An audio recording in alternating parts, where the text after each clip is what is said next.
હાલો હજુ સવારમાં નાસ્તા બને છે અહીંયા ચા બની ગયો છે અને અહીંયા બને છે આપણે પૌવા મમ્મીએ સૌપ્રથમ તેલ નાખી અને માંડવી હેકવા ને તળવા દાણા તળાઈ માંડવી પછી થોડું તેલ કાઢવું જોઈએ જો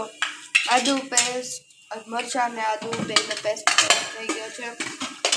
પેસ્ટ તો નહીં પણ એમને બરાબર ડુંગળી છે અને આ ટમેટું છે અહીંયા છે આપણું લીંબુ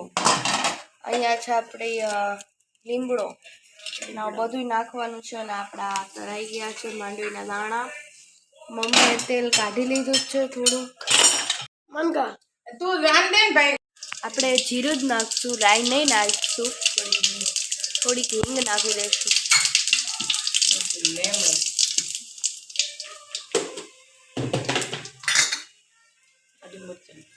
આદુ મરચાંનું પેસ્ટ ડુંગળી ને મરચાં ટમેટા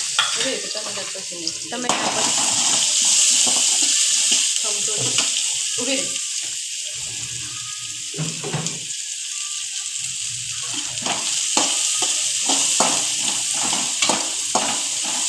કચરી દળે પછી આપણે ટમેટા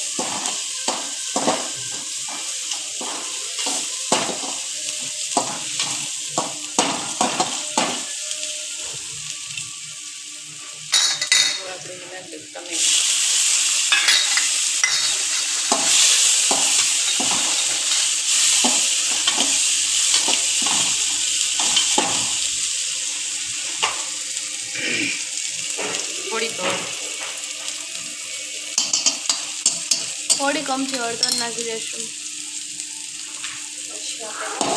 મીઠું સ્વાદ પ્રમાણે મીઠું થોડી ખાંડ નાખી ખાંડ નખાય હવે આ ચડે ને તો પવન ધોતી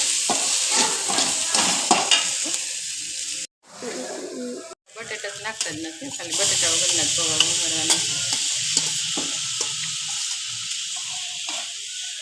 હવે આ જો મિક્સ થઈ ગયું થોડીક આપણે એમાં ચટણી નાખી દઈશું અને પાછું મિક્સ કરવું પડશે અને પછી આપણે નાખી દઈશું શીંગના દાણા પછી આપણે એમાં લીંબુ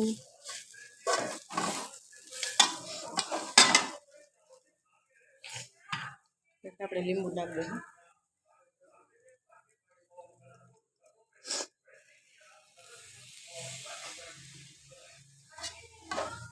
ધાણા ભાજી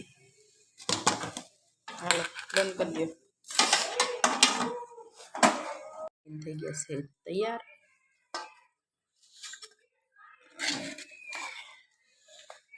હવે આપણે ઉપરથી આલુ સેવ નાખીશું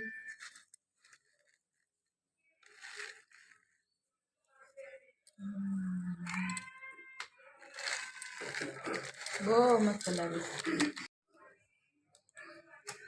મસ્ત મોટા મૂક્યા ભેગો સ્વાદ આવી ગયો હે હાલ આપણે